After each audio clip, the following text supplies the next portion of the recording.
ओम शांति। आज का प्रातः क्लास है 20 अप्रैल 1968। बच्चों की बुद्धि में है कि हम रूहानी यूनिवर्सिटी में बैठे हुए हैं।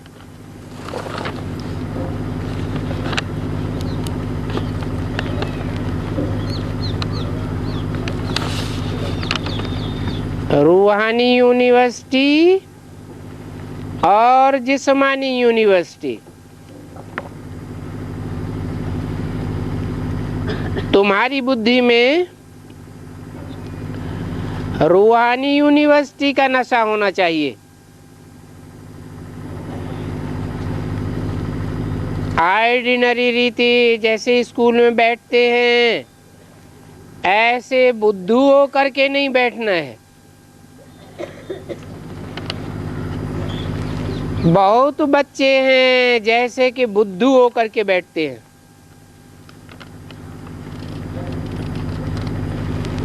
याद रहना चाहिए ये ऊंच से ऊंच परमपिता परमात्मा की यूनिवर्सिटी है, कोई ऑर्डिनरी यूनिवर्सिटी नहीं है। और हम इसके स्टूडेंट हैं। वो फलक वो खून की होनी चाहिए और ये है गुप्त खुशी, गुप्त ज्ञान, क्योंकि यहाँ की हर एक बात गुप्त है। कईयों को यहाँ बैठे भी बाहर की गंदी ख्यालात आती रहती है।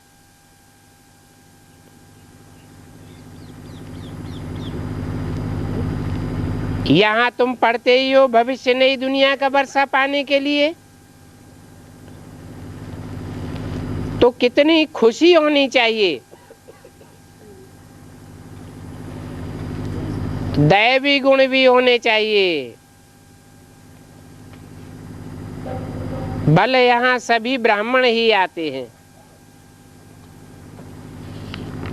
ब्राह्मण भी नंबरवार होते हैं। ब्राह्मणों की 9 कुड़ियां गाई जाती हैं, एक से एक ऊंच और एक से एक नीच।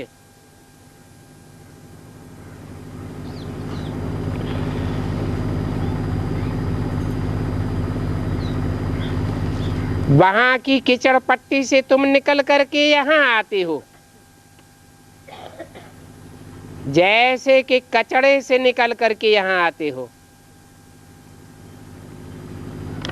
कचड़े का टब होता है ना, तो ये पुरानी दुनिया भी कचड़े का एक बड़ा टब है। उस कचड़े के टब से निकल करके तुम यहाँ आए हो, तो तुमको तो अंदर में कितनी खुशी होनी चाहिए कि सारी दुनिया गंध में पड़ी हुई है। कहाँ ये कलयुगी गंध और कहाँ सतयुगी फुलवारी। कलयुग में तो एक दो को कांटे ही लगाते रहते हैं। कांटे कितना दुख देते हैं, गंध ही गंध करते रहते। तुमको तो फूल बनना है, तो अंदर में कितनी खुशी होनी चाहिए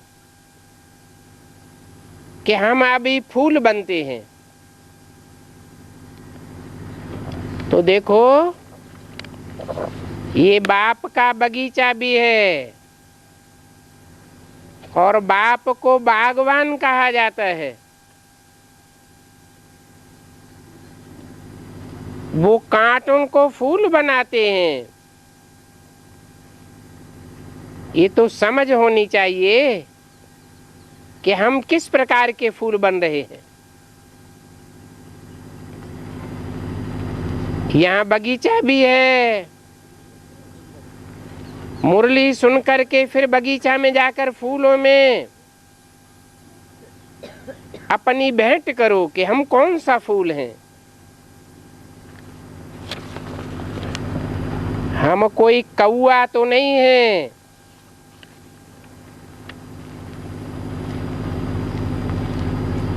जो लड़ते झगड़ते हैं वो अपन को कौआ कांटा समझें।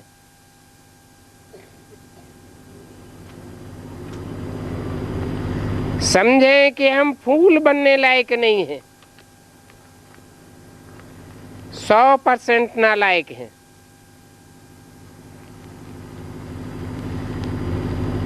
जिस समय क्रोध होता है तो समझना चाहिए मैं कांटा हूं।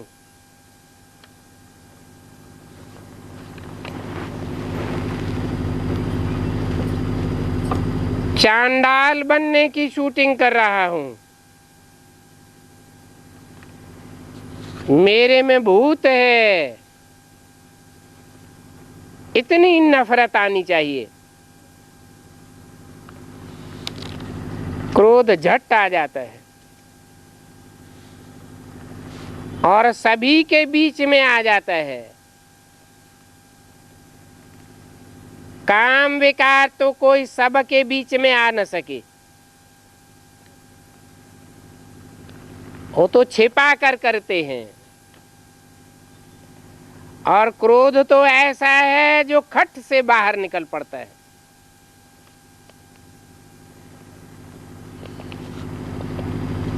क्रोध करते हैं तो उसका असर सारा दिन अंदर में चलता है। सब समझते हैं ये क्रोध का कांटा है या लोभी कांटा है,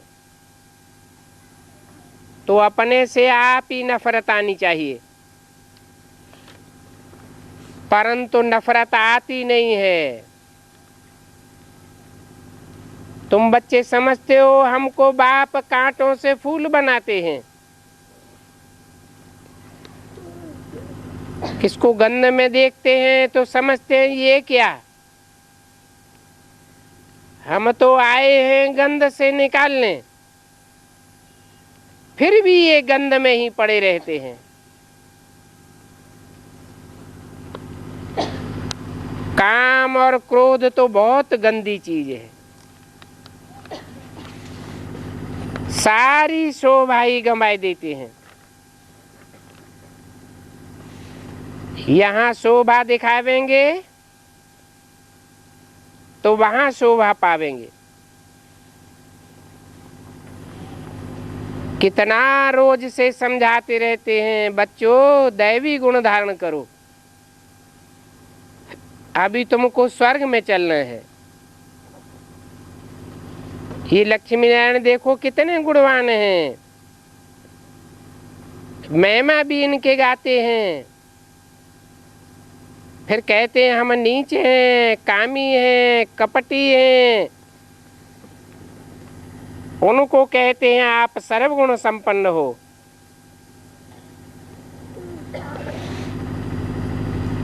तो अंदर में आना चाहिए। हम कहाँ गटर में पड़े रहते हैं।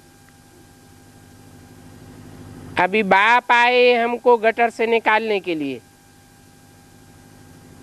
तो उससे निकलना चाहिए ना कि पड़े रहना चाहिए। भाषण में भी तुम ऐसे ऐसे समझा सकते हो।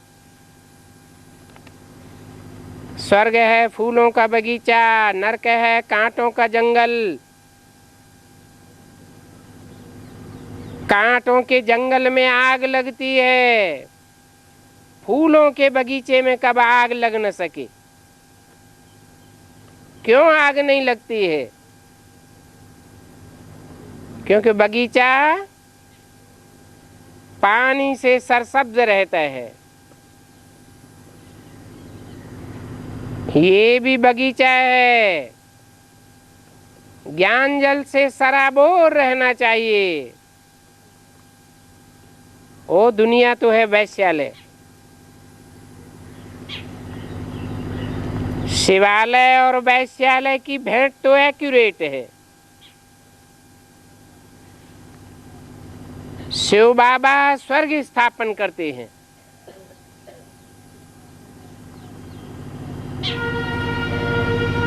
क्योंकि शिव बाबा ही सदैव स्वस्थिति में रहने वाला है, और तो कोई सदाकाल स्वस्थिति में रहने वाला है ही नहीं। रावण नरक स्थापन करता है।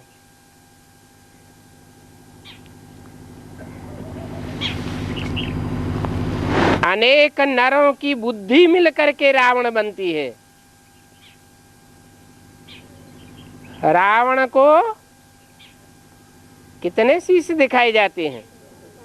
10 शीश दिखाए जाते हैं। तो देखना चाहिए हमको कितने गंदे ख्यालात बुद्धि में आते हैं, उनसे नफरत आनी चाहिए। हम आत्मा बाप के बच्चे हैं, हमारे में ये गंध कहाँ से आई? अगर गंध होगा तो बाप का नाम बदनाम कर देंगे, क्रोध करेंगे तो बाप की निंदा कराई ना। जो क्रोध करते हैं, क्रोध का भूत आता है तो समझो बाप को भूल जाते हैं। अगर बाप की याद रहे तो कोई भी भूत आवे ही नहीं। बाप की याद में रहने वाले बहुतों के दिलों को रिझाते रहते हैं। याद का असर पड़ जाता है। जैसे क्रोध का असर पड़ जाता है। जैसे एक बार क्रोध किया तो वो मास भर बुद्धि में रहता है कि ये क्रोधी है, फिर ऐसे दिल से उतर जाते हैं। ये गंदी आदत है ना, बाप दादा के दिल से ही उतर जाते हैं। ये दादा भी कोई कम नहीं है।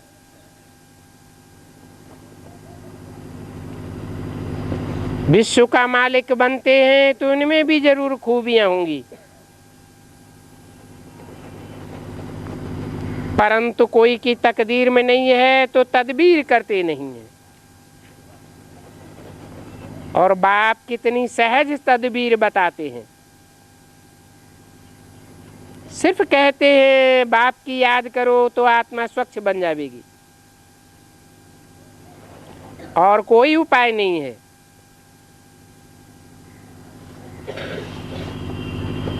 नहीं तो देखो इन महर्षियों में, साधु सन्यासी महात्माओं में कितने फंसे हुए हैं, परंतु इनमें राज ऋषि तो कोई है ही नहीं। क्योंकि राजयोग सिखलाने वाला तो एक ही बाप है।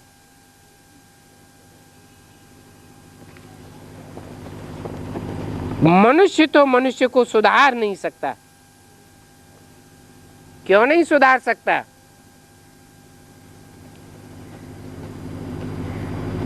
क्योंकि मनुष्य का आ ही जाता है मन के मनन चिंतन करने वाले को।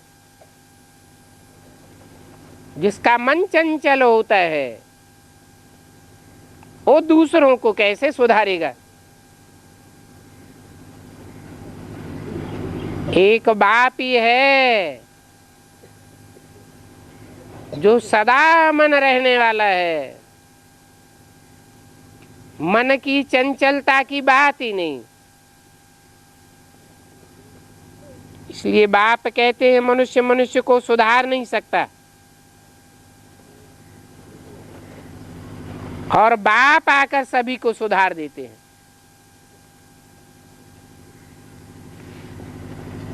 क्योंकि बाप में चंचल मन का नाम निशान नहीं है।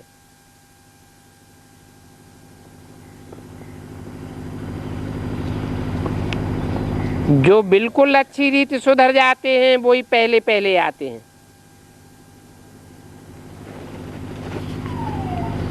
तो गंदी आदतों को निकाल लेना चाहिए, सुधारना चाहिए। पढ़ाई पर, योग पर ध्यान देना चाहिए, ये भी समझते हैं। सभी तो ऊंचे नहीं बनेंगे, परंतु बाप तो पुरुषार्थ करावेंगे ना। जितना हो सके पुरुषार्थ करके ऊंच पद पाओ। पुरुषार्थ नहीं करेंगे तो कल्प कल्पांतर ढरकते रहेंगे। 20 अप्रैल 1968 की वाणी का दूसरा पेज। बाबा समझाते तो बहुत हैं। बाप को याद करो तो कचरा निकल जाएगा। वो हंस सन्यासी आदि तो हठ योग बैठ करके सिखाते हैं। वो हठ योग तो कोई काम का नहीं है, क्योंकि हठ योग तो है शारीरिक योग। शरीर की कर्मेंद्रियों को हठ पूर्वक कंट्रोल करना चाहते हैं।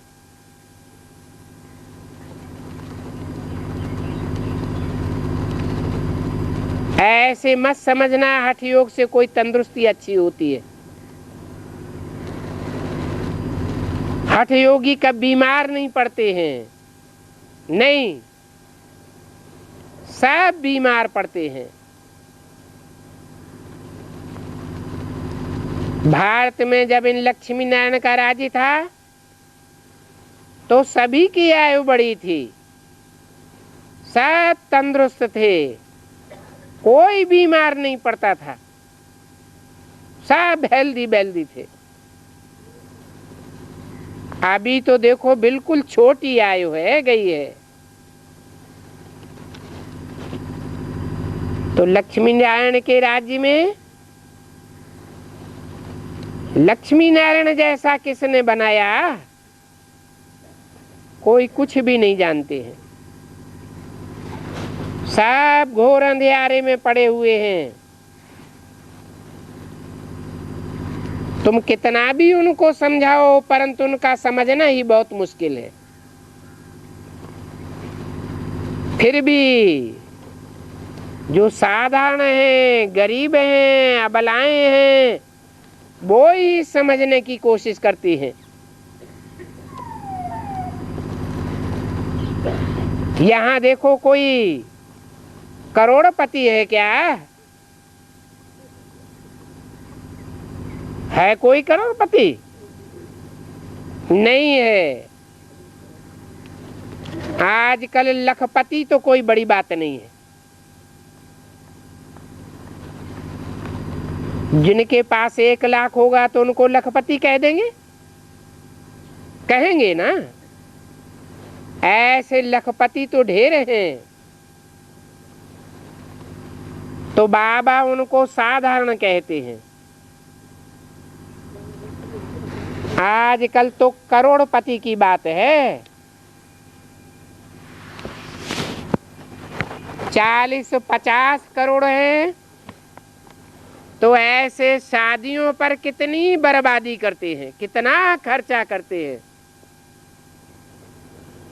तुम बच्चों को समझाना बड़ा युक्ति से है। जो उनको तीर लग जाए, बड़े बड़े आदमी MP आदि आते हैं तो खुश होते हैं बहुत, लिखते हैं बाबा आज ये आए, परंतु बाबा कहते हैं एक में भी वो ताकत नहीं है जो फिर आवाज कर सके।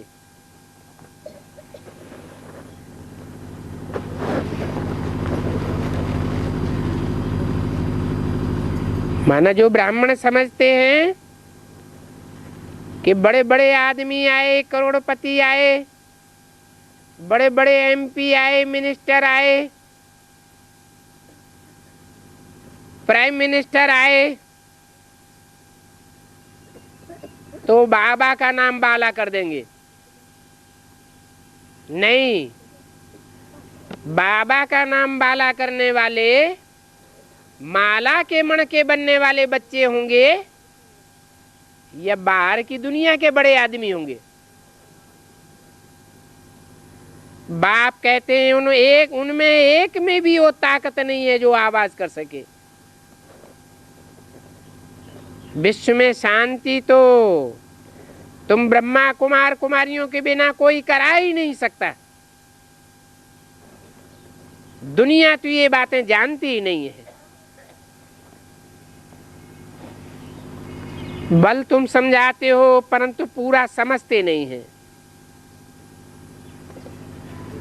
यथा योग पूरा समझ करके जाते नहीं है। ऊंचते ऊंचे है भगवान तो जरूर ऊंचते ऊंच उनका वर्षा होगा। इन लक्ष्मी नारायण को ये स्वर्ग का वर्षा किसने दिया? ये लक्ष्मी नारायण कहाँ के रहवासी हैं? ये भी बहुतों को पता नहीं है। बिल्कुल ही चट्ट खाते में है। म्यूजियम में आते तो बहुत हैं। म्यूजियम में समझाने का चांस भी बहुत अच्छा है, परंतु समझाने वालों में याद का जौहर नहीं है। बाप को याद करे तो प्रफुल्लता भी आ जावे।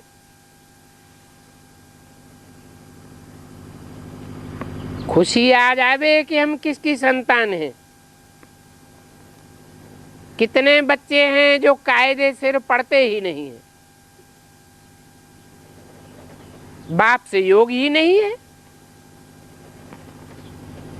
तो बाप भी कहते हैं परिपूर्ण तो कोई नहीं बना है, सब नंबरवार हैं। बच्चों को एकांत में बैठ करके बाप को याद करना चाहिए। बुद्धि में आना चाहिए ऐसे ऊंचे ऊंचे बाप से हम क्यों न स्वर्ग का वर्षा पावे। इतनी बड़ी दुनिया में हम ही सबसे जास्ती पतित बने, फिर हमको ही सबसे जास्ती पावन बनना है। ये बात अच्छी रीति याद करनी है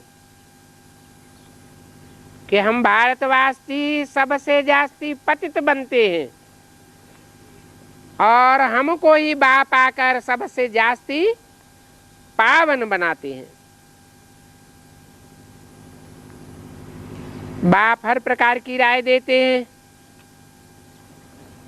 कि ऐसे ऐसे करो।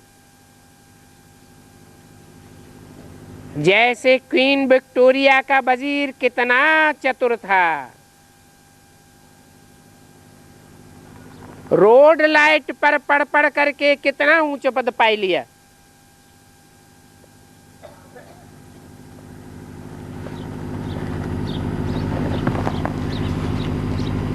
उसको पढ़ाई का शौक था ना। ये बाप की पढ़ाई तो गरीबों के लिए है।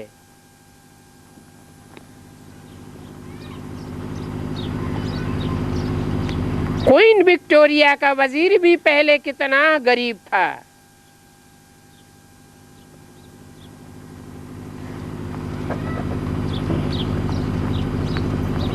यहाँ ज्ञान में क्वीन विक्टोरिया कौन है?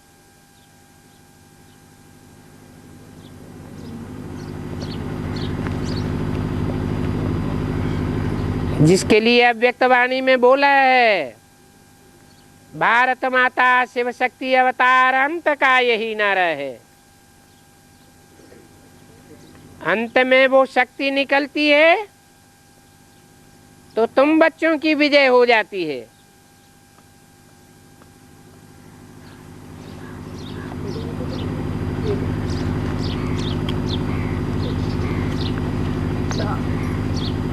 ये ज्ञान भी गरीबों के लिए है। बाप गाया ही जाता है गरीब निवाज। साहूकारों को तो अपनी साहूकारी का बहुत नशा रहता है।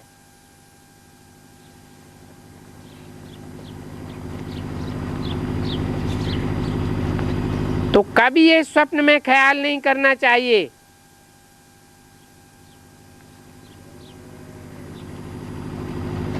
क्योंकि पैसे वालों को तो पैसे, बंगले, कारखाने आदि ही याद आते रहेंगे। क्या कारण है?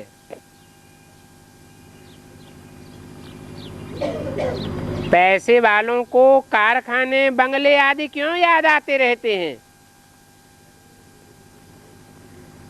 क्योंकि जहां हमारा धन होगा वहां हमारा मन होगा।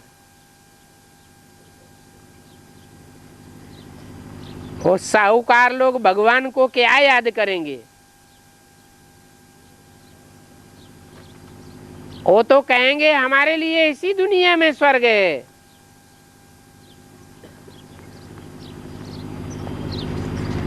समझेंगे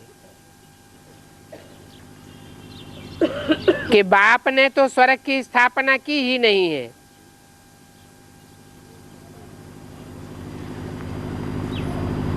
बाप कहते हैं अभी तो मैं स्वर्ग स्थापन करने आया हूं।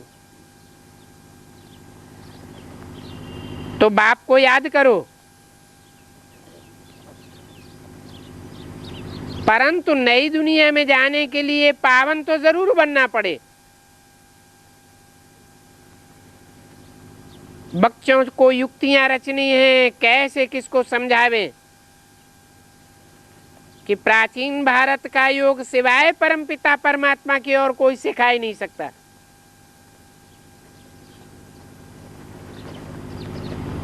वो सदा शिव है,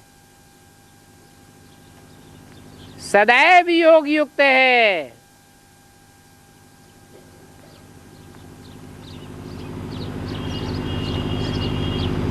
सदैव आत्मिक स्थिति वाला है,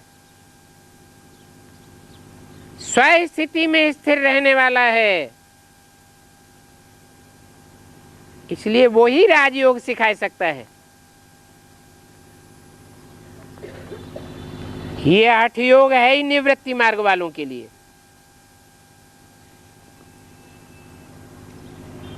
बाप समझाते रहते हैं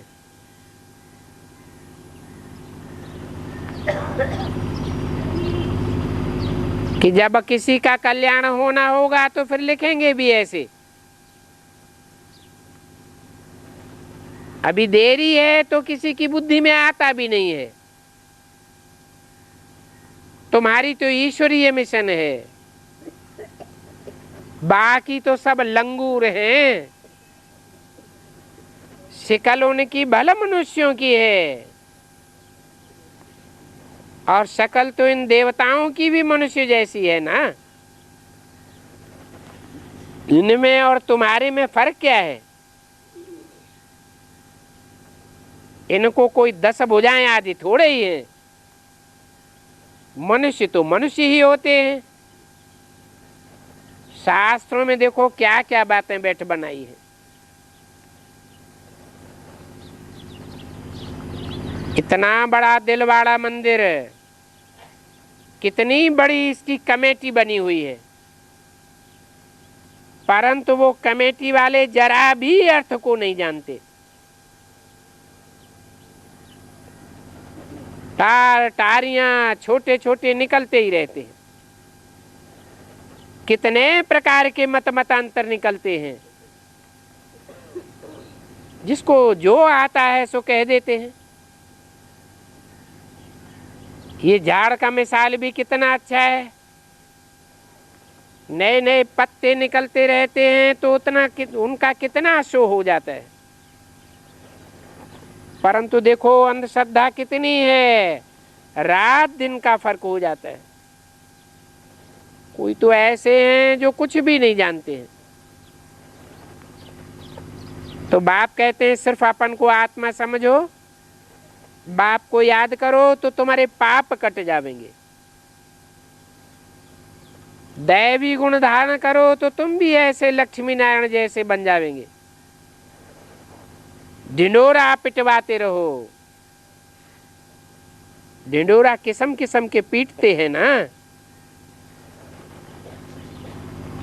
अगर कोई को देहभान न हो तो ढोल भी गले में डाल दे और सभी को बताता जावे कि बाप आया हुआ है।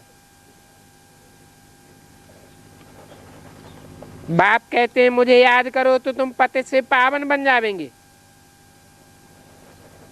यही घर घर में संदेश देना है। बाप बताते हैं सबको कट चढ़ी हुई है।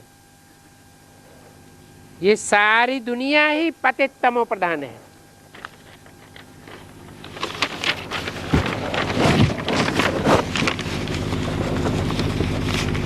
ऐसे ढिंडोरा पीटते रहेंगे तो बहुत आकर के सुनेंगे। 20 अप्रैल 1968 की वाणी का 3रा पेज। परंतु कोई में देह अभिमान न हो तो ऐसा कर सकते हैं। बाप कहते हैं कि सर्विस तो बहुत है, घर घर में बाप का पैगाम पहुंचाना है। बाप तो सभी को मैसेज देने आए हैं।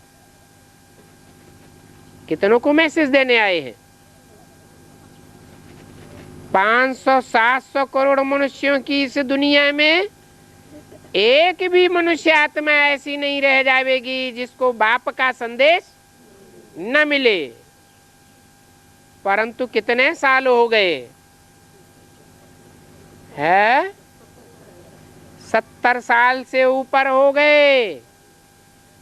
और कितने % को संदेश मिला है?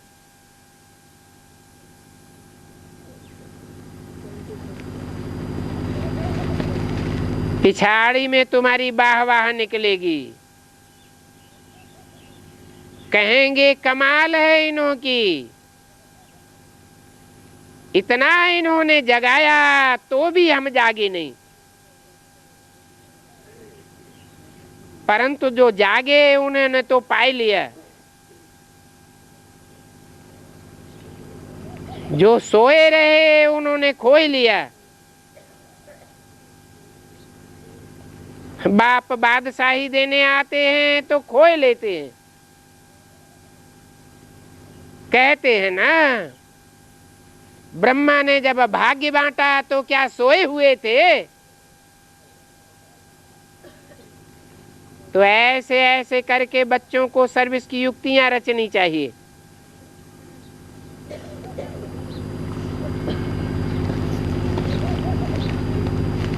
दिल्ली के निगम बच्चे ने छुट्टी ली है, नेपाल में जाकर के सर्विस करे।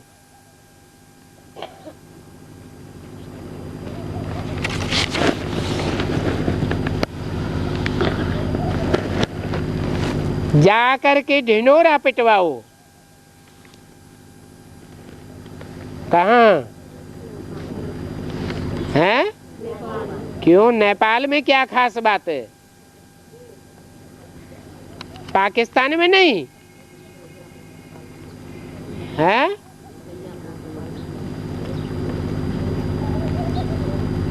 एक तो है हद का नेपाल,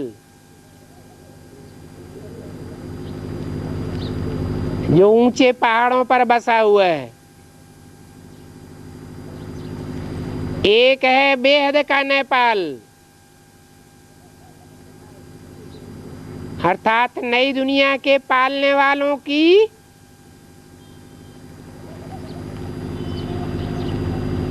ऐसी कमेटी, ऐसा ग्रुप, एडवांस पार्टी का ऐसा ग्रुप जो बहुत ऊंची ऊंची स्टेज में रहता है।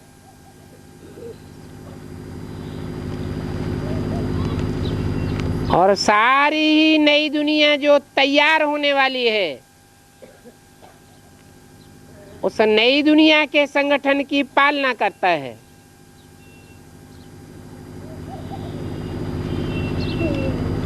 तो निगम बच्चे को बाप ने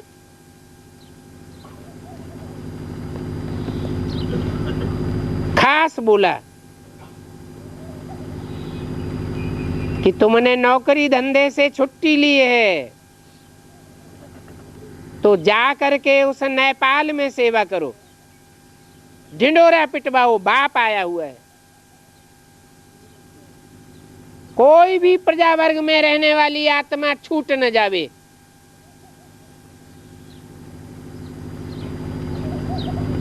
क्योंकि नई दुनिया का जो संगठन बनेगा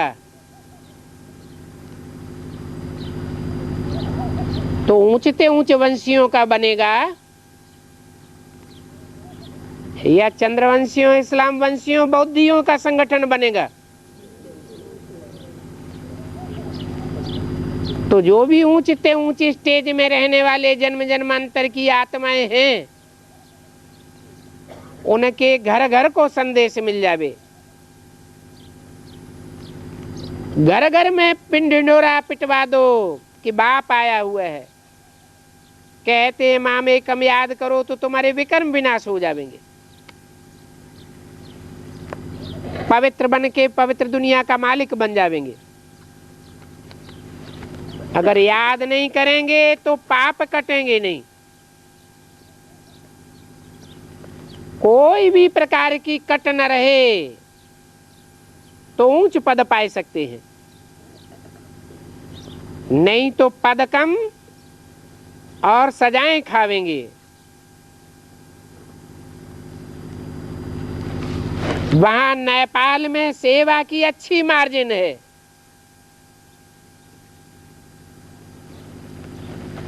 रेगजीन वाले चित्र बहुत अच्छे हैं। साथ में ले जाने से सर्विस अच्छी कर सकते हैं। कौन सी रेगजीन वाले चित्र? जो छोटे छोटे चित्र अभी बनवाए हैं ढेर के ढेर, वो या मम्मा बाबा के जमाने से जो नए चित्र बने हुए हैं साक्षात्कार से, उनकी बात बताई।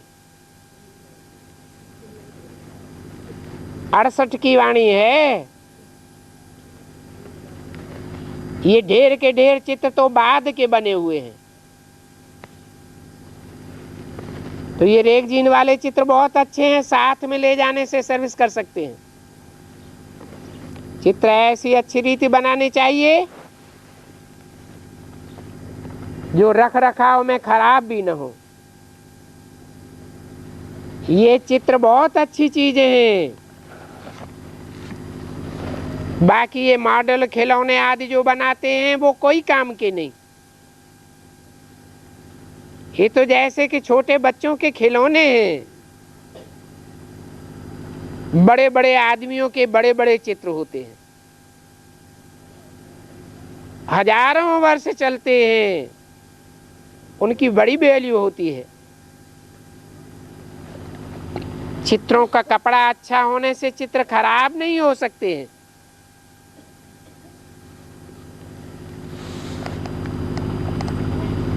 छह चित्र भी काफी हैं। बोलो ये सृष्टि का चक्र कैसे फिरता है, हम आपको समझाते हैं। इस चक्र को जानने से तुम चक्रवर्ती राजा बनेंगे। समझाने के लिए तुम्हारे पास तो बैज तो है, परंतु इस बैज की वैल्यू बच्चों के पास नहीं है।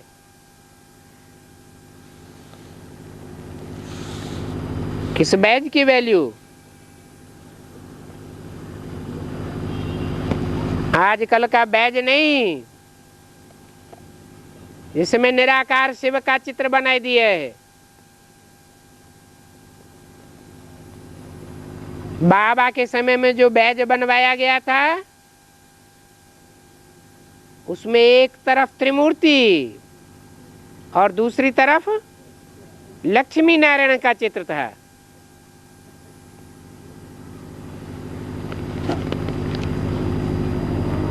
इस चित्र पर तुम समझाते रहो तो कमाई बहुत होगी। अगर कोई खुशी से लेवे भी तो समझे भी। ये बैज तो छाती में लटका रहे।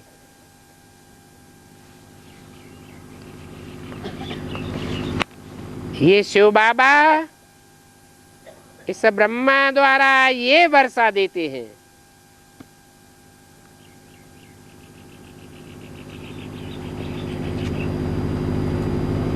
बैज में कैसे समझावेंगे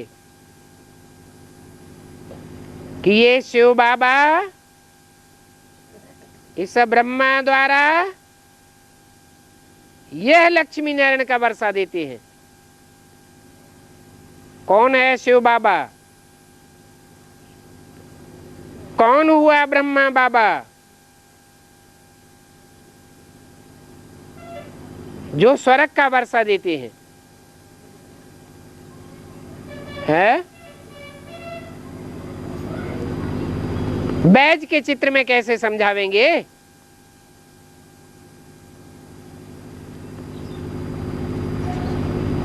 हो ब्रह्मा बाबा तो शरीर छोड़ गए, उनके द्वारा वर्षा मिलने की बात ही खत्म हो गई। तो क्या बाबा की वाणी झूठी है? जरूर है कि इसमें कोई राज है जो मुरली में बताए दिया है कि ये मम्मा बाबा भी तुम्हारे कोई असली मम्मा बाबा नहीं है।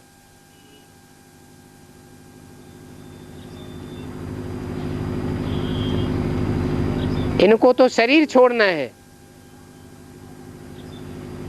असली मम्मा बाबा तो वो हैं जो यज्ञ के आदि में भी थे,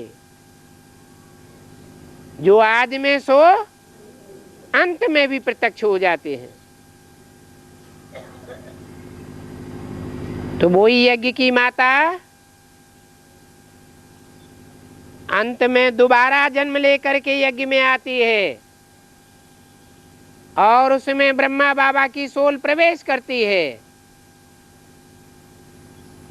असली जगदम्बा के रूप में ब्रह्मा बाबा प्रत्यक्ष होते हैं।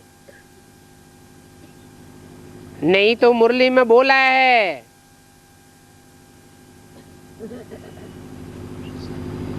वास्तव में ये ब्रह्मा है तुम्हारी जगदम्बा, परंतु तन पुरुष का है। तो तन पुरुष का है तो जगत की अम्बा कैसे कहेंगे? इसलिए ओम राधे को निमित्त बनाए दिया था।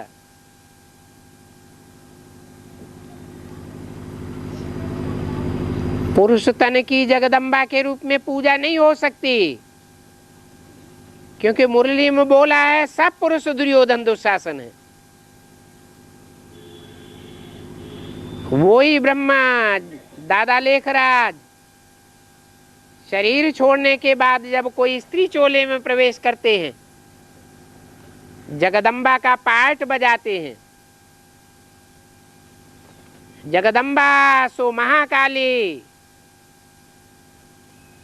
सारे जगत का संहार करने वाली असुर संहारिणी शक्ति के रूप में प्रत्यक्ष होती है। तो स्वर्ग के गेट खोलने के निमित्त बन जाती है। इसलिए बोला ये बाबा कौन से बाबा हैं? ब्रह्मा बाबा। यह बाबा इस ब्रह्मा द्वारा, अब ऐसा कहा तो किस ब्रह्मा के द्वारा? वो दादा लेखराज तो शरीर छोड़ गए। जगदू जरूर जगदम्बा की बात है। यह स्वर्ग का वर्षा देते हैं, लक्ष्मी नारायण का राज्य। ट्रेन में भी तुम बच्चे चक्कर लगाते लगाते ये समझाते रहो। छोटे छोटे बच्चे भी ये समझा सकते हैं, कोई मना नहीं करेंगे। इसमें खान पान आदि की तो कोई बात ही नहीं है। ये बैज ऐसी अच्छी चीज है जो हीरे जवाहर महल फल फूल आदि सभी कुछ इसमें इमर्ज है। ये ऐसी फर्स्ट क्लास चीज है, परंतु बच्चों की बुद्धि में आता ही नहीं है। बाबा ने तो बहुत बार समझाया है। तुम्हारे साथ में ये चित्र जरूर होना चाहिए। कौन सा चित्र? बुद्ध रूपी पॉकेट में ये 3 मूर्तियों का चित्र पड़ा रहे। जिसने समझा होगा उसकी बुद्धि में पड़ा रहेगा, जिसने जाना ही नहीं होगा कि ब्रह्मा रूपी जगदम्बा कौन है, भारत माता शिव शक्ति अवतार वैष्णवी कौन है, और विश्व पिता शंकर कौन है, तो खुद की बुद्धि में ही ये नहीं होगा तो दूसरों को समझावेंगे क्या? तुम समझावेंगे कोई उल्टा सुल्टा भी बोलेंगे। तुम जानते हो कृष्ण को भी गाली मिली थी ना। शिशुपाल जरासंधियों ने गाली दी थी ना।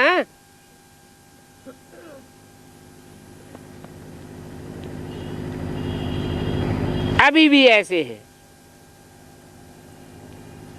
कहते हैं ये तो उल्टी सीधी बातें करके भगाते हैं, यह करते हैं। अरे जिनको भगाते थे उनको भी पटरानी बनाते थे।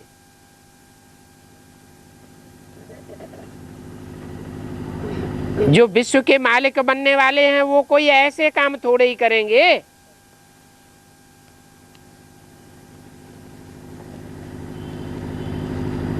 शास्त्रों में तो ऐसी ऐसी बातें लिखी हुई हैं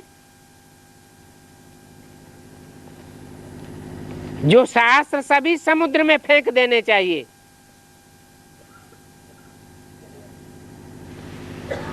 बाबा को अब अगर अभी राजाई मिल जावे तो हुक्म करें कि ये सभी शास्त्र समुद्र में डाल दो, परंतु ड्रामा में ऐसा नहीं है।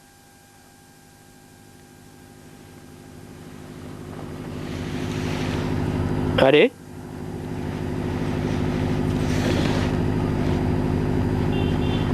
हाँ, ये काम करना अच्छा होगा क्या? है नहीं, क्यों? क्योंकि ये काम मुसलमानों ने भी किया। सब शास्त्रों को उठा के समंदर में नदियों में फेंकवा दिया, जमीन में खोद करके गड़वाई दिया, पहाड़ों में भुनवाई दिया। है?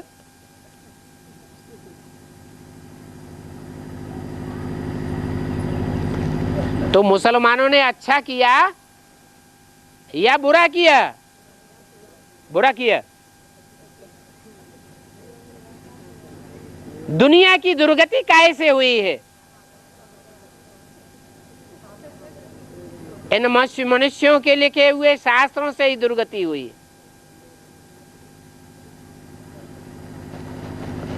तो बाप कहते हैं कि इन बाबा को अगर राजाई मिले तो हुक्म करें ये सभी शास्त्र समुद्र में डाल दो,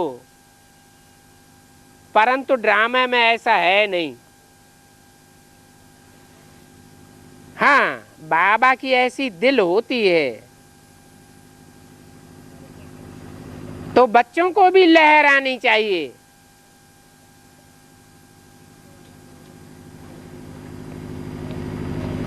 किसी का दिल करे लेकिन प्रैक्टिकल में करने में असमर्थ हो जाए तो क्या कहेंगे कि दिल तो बहुत है परंतु ड्रामा में ऐसा नूद नहीं है। मजबूरी का नाम महात्मा गांधी।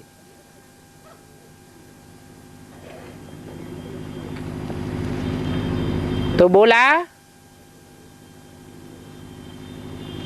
मेरी तो दिल होती है, माने ब्रह्मा बाबा की, तो बच्चों को भी लहरानी चाहिए। हम तो चाहते हैं कि जल्दी विनाश हो जावे,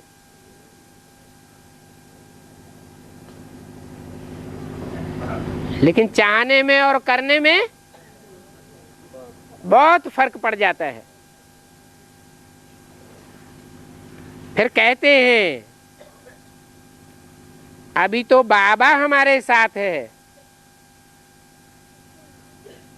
अभी हम बाबा को छोड़ेंगे, विनाश हो जाएगा, तो बाबा 5000 साल बाद मिलेंगे। ऐसे बाबा को हम कैसे छोड़ें? बाबा से तो हम पढ़ते ही रहे, क्योंकि ये है ब्राह्मणों का ऊंचे ऊंचे जन्म। परंतु जिनका बाप से भी लब हो ना, ऐसा बाप जो हमको राजाई दे रहा है, फिर तो हम उनसे मिलेंगे नहीं। परंतु गंगा पर रहने वालों को इतना कदर नहीं होता है। गंगा के किनारे ही कचरा आदि डालते रहते हैं। जो बाहर से आते हैं गंगा स्नान करने, वो कितना महत्व रखते हैं। यहाँ भी देखो, जो बाहर से आने वाले हैं वो कुर्बान जाते हैं। योग बल नहीं है तो कुछ भी समझते नहीं है। आते भी बहुत हैं, लिखते भी हैं, ऐसे ऐसे समझाया, बहुत अच्छा समझाया, अच्छा समझा भी। बाबा समझाते हैं, सुना है, ऐसे सुना है जैसे कि सुना ही नहीं, जरा भी समझा नहीं। बाप कोई नहीं जाना। अगर कुछ समझे तो जरूर ऐसे बाप से कनेक्शन करे। समझने वाले की, निश्चय बुद्धि वाले की निशानी क्या है? कि जिसकी बुद्धि में बैठेगा वो बाप से मिले बगैर रह नहीं सकता। चिट्ठी लिखे, झट पूछे ऐसे बाप को, तुम चिट्ठी कैसे लिखते हो? बतावेंगे, लिखो शिव बाबा के अराफ ब्रह्मा बाबा, तो एकदम लिखने लग पड़ेंगे। ये तो रथ है ना, इस रथ की क्या कीमत होगी? कीमत तो उनकी है जो इसमें प्रवेश करते हैं। बहुत बहुत सर्विस करते हैं, समझाते समझाते गला ही थक जाता है।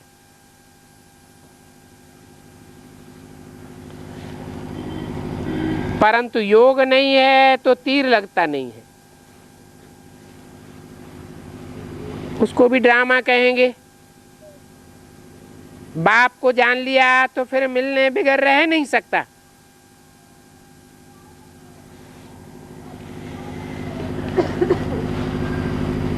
तो बाप कहते हैं ट्रेन में भी योग युक्त रहो।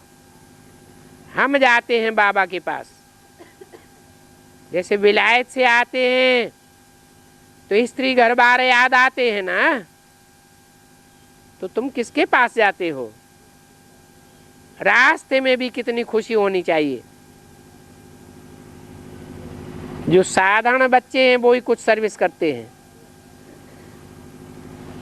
जिनको घमंड रहता है, अपन को महारथी समझते हैं, जिनको महारथी कहा जाता है, वो कम सर्विस करते हैं।